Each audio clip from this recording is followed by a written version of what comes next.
Hello crypto community, welcome back crypto currency के एक नए वीडियो में। कैसे हैं आप सब? मैं उम्मीद करती हूं कि आप लोग बहुत अच्छे होंगे।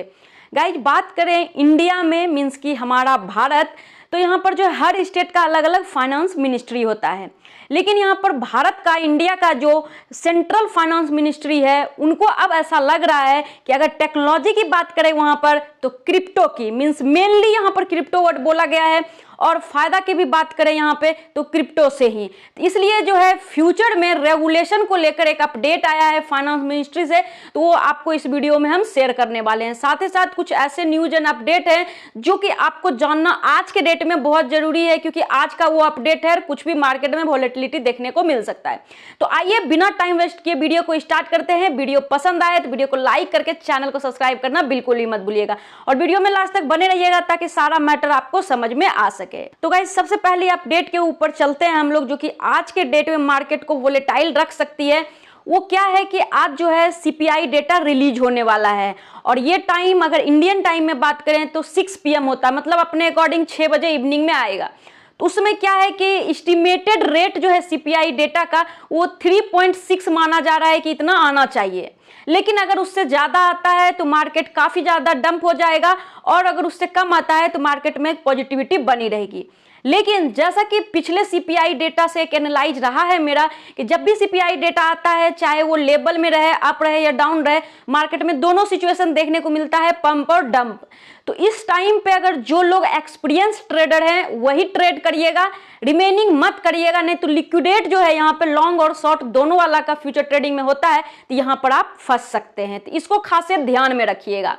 नेक्स्ट मूव ऑन करते हैं यहाँ पर हम लोग बाइनांस के अपडेट के ऊपर। एक्चुअली में ये न्यूज तो आप सबको पता चल गया कि बाइनांस यूएस के जो सीईओ थे वो लीव कर चुके हैं, रिजाइन दे चुके हैं। लेकिन इससे पहले भी आपको अप्रॉक्स 1 वीक पहले बताए थे कि बाइनांस यूएस के जो है प्रोडक्ट हेड भी यहाँ पर रिजाइन दे चुके हैं। लेकिन मुद्दे की बात यहाँ पर है कि क्यों कर रहे हैं वो लोग रिजाइन, क्योंकि जैसा कि बाइनांस के स्पोक पर्सन का कहना है कि जॉब कटिंग हो रहा है, इसलिए ये लोग रिजाइन दे रहे हैं। लेकिन अगर आप ही सोचो एग्जांपल के तौर पे कि कोई कंपनी का ऑनर है, तो क्या ऑनर को ही निकाल दिया जाएगा? मतलब जो बड़े चेयरमैन सीईओ हैं, या फिर जो नीचे काम कर रहे हैं नीचे लेवल में, अगर 10 का टीम है तो उसको रिड्यूस करके 5 कर देंगे। तो कुछ न कुछ तो यहाँ पे घोटाला है। और बात करें यहाँ पर तो बाइनांस यूएस एक्सचेंज पे जो है अभी डिपॉजिट और विड्रॉल भी बंद हो चुका है। क्यों बंद हो चुका है? क्योंकि वहां पर बड़े बड़े बैंक जो है बाइनांस यूएस से अपना पार्टनरशिप खत्म कर दिया है। और इसी के साथ बात करें तो बाइनांस यूएस का अप्रैल मंथ में जो है 2.39% का ग्लोबल शेयर था। लेकिन अब के डेट में बात करें करेंट सिचुएशन में तो 0.6% से उसमें गिरावट देखने को मिली। तो ये सारी तो चीजें हैं। लेकिन अगर रीजन हम लोग जाने कि ऐसा क्यों हो रहा है, तो यहाँ पर जैसा कि बाइनांस का स्पोक्स पर्सन का कहना है कि जॉब कटिंग हो रहा है, लेकिन मुझे ऐसा नहीं लग रहा। आई होप कि आप लोगों को भी ऐसा नहीं लग रहा होगा। जो हम बताए कि बड़े पोजीशन को तो कोई एलिमिनेट कर ही नहीं सकता है अगर जॉब भी रिड्यूस करना है तो। लेकिन यहाँ पर यूएस सेक का जो कहना है कि बाइनांस यूएस पे जो कस्टमर का फंड है उसको मिसलीड किया जा रहा है, मिसयूज किया जा रहा है, जो कि आप लोगों को पता है कि इसलिए लॉसूट भी हुआ है। हालांकि यहाँ पर यूएस से कि ये चीजों को प्रूफ अभी नहीं कर पाया है, लेकिन बोलते हैं ना कि आग लगी है तभी धुआं उठा है।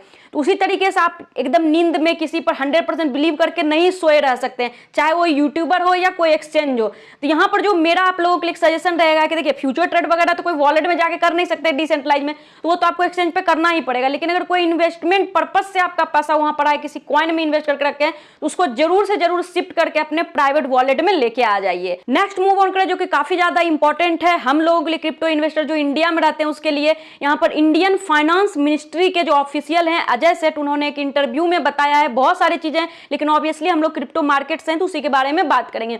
उन्होंने यहाँ पे बात की है कि बैंक को कैसे डेवलप किया जाए, डेवलपमेंट फेज में लाया जाए, उस पर हम लोग काम करने की सहमति हुई है। और अगर किसी भी कंट्री को अच्छे से रन करना है, ज्यादा डेवलप्ड होना है, तो उसको टेक्नोलॉजी पे मूव ऑन करना पड़ेगा। तो वहीं पर हम लोग को जो है टेक्नोलॉजी बहुत ज्यादा मदद करती है। और टेक्नोलॉजी के बारे में बात करें, मेनली यहाँ पर क्रिप्टो टेक्नोलॉजी है, और किस तरीके से क्रिप्टो टेक्नोलॉजी जो है मदद कर सकता है प्रॉफिट बनाने में, बेनिफिशियल बनाने में गवर्नमेंट को, और मुख्य तौर पर क्रिप्टो टेक्नोलॉजी किस तरह से बेनिफिशियल हो सकती है, ये सारी चीजें पे ध्यान देना। और जहां क्रिप्टो आए, रूल और रेगुलेशन और इसका बात आए नहीं, ये हो ही नहीं सकता है। इसकी क्या पॉलिसी रिस्क है और क्या उसके बारे में रेगुलेशंस होनी चाहिए, तो उसके बारे में भी बात हुई है।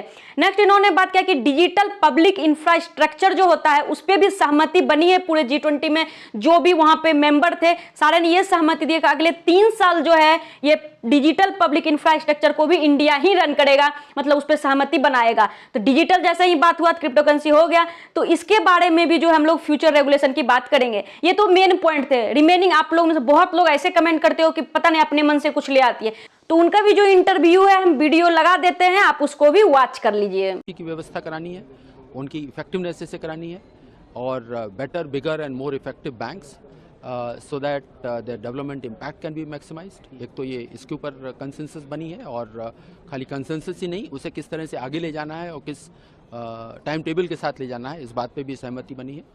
दूसरा जो है कि वो टेक्नोलॉजी से किस तरह से हमें मदद मिल सकती है, और मुख्य तौर पे क्रिप्टो टेक्नोलॉजी किस तरह से बेनिफिशियल हो सकती है, उसके क्या पॉलिसी रिस्क हैं और क्या उसके बारे में रेगुलेशंस होनी चाहिए, इसके बारे में सहमति नहीं बनी। एक बड़ा स्ट्रॉन्ग एंडोर्समेंट लीडर से मिला है, और जो बिल्डिंग ब्लॉक्स ज़रूरी हैं एक पॉलिसी बनाने के लिए, अच्छी पॉलिसी बनाने के लिए, और साथ ही साथ उसके रेगुलेशंस के लिए, उसके ऊपर सहमति हुई है।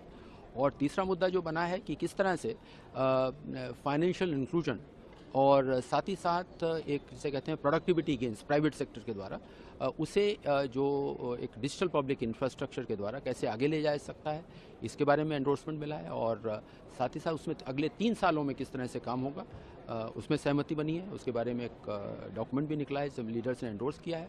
और एक संस्था है global partnership for financial inclusion, उसकी सह-अध्यक्षता अगले 3 सालों के लिए, उसकी जिम्मेदारी भारत को दी गई है। क्रिप्टो को लेकर जो फ्रेमवर्क, एक कॉमन फ्रेमवर्क बनाने की बात हुई है, तो किस तरह का फ्रेमवर्क होगा? दूसरा, क्या उस फ्रेमवर्क में इंडिया का जो स्टांस रहा है वो ज़्यादा हावी होगा? जी, उसका जो है मैं आपसे अनुरोध करूंगा कि जो 7 तारीख को जो पेपर आया है, रोड मैप आया है, और पब्लिक डोमेन में है, उसे आप देखें।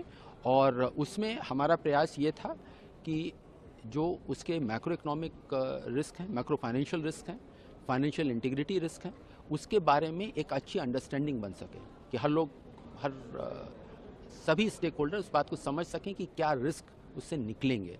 और उसमें सफलता मिली है। और उन रिस्क को मद्देनजर रखते हुए कि क्या बिल्डिंग ब्लॉक्स हैं, किस तरह से करना है, कौन कौन करेगा उसमें, उसके बारे में भी सहमति बनी है। उसके बारे में क्लियर एक रोड मैप बनाया गया है। तो सर, ये जो अभी नेक्स्ट मीटिंग है जो मोरक्को में होनी है, क्या उसमें हम मान लें कि फ्रेमवर्क आ जाएगा, या उसमें नहीं? तो फ्रेमवर्क तो लीडर्स ने वेलकम कर लिया है, अब उसे उस फ्रेमवर्क को कितनी तेजी से आगे ले जाएं, इसके बारे में चर्चा करनी है। इंडिया के लिए सर, इंडिया कब हम माने कि उस पर इंडिया इम्प्लीमेंट करेगा? हम अभी उसके जो अब ये पॉलिसी फ्रेमवर्क और इस पे आया है, उसको ध्यान में रखते हुए हम भी उसे अध्ययन करेंगे। ये तो अब मल्टीलैटरल लेवल पे कंसेंसस बनी है, एंडोर्समेंट मिला है, तो उसी के बारे में अध्ययन करेंगे, और फिर हम उसी आधार पे अपनी नीतियां बनाएंगे। Thank you sir. I hope guys video आप लोग के लिए काफी ज्यादा इन्फॉर्मेटिव रहा होगा। लेकिन मॉर्निंग में जो इंडिया टीवी क्रिप्टो पे एक वीडियो बनाए हैं, कुछ इस तरीके का थंबनेल है, उसको जरूर वॉच कर लीजिएगा, ताकि मार्केट का सिनेरियो अभी आपको पता चल सके। तो आज की वीडियो में इतना ही है, लेकिन इतना इंपॉर्टेंट इन्फॉर्मेटिव न्यूज देने के लिए वीडियो को लाइक करके चैनल को सब्सक्राइब ठोकना मत भूलिएगा। तो आज की वीडियो में इतना ही, मिलते हैं नेक्स्ट वीडियो में, तब तक के लिए take care and bye bye.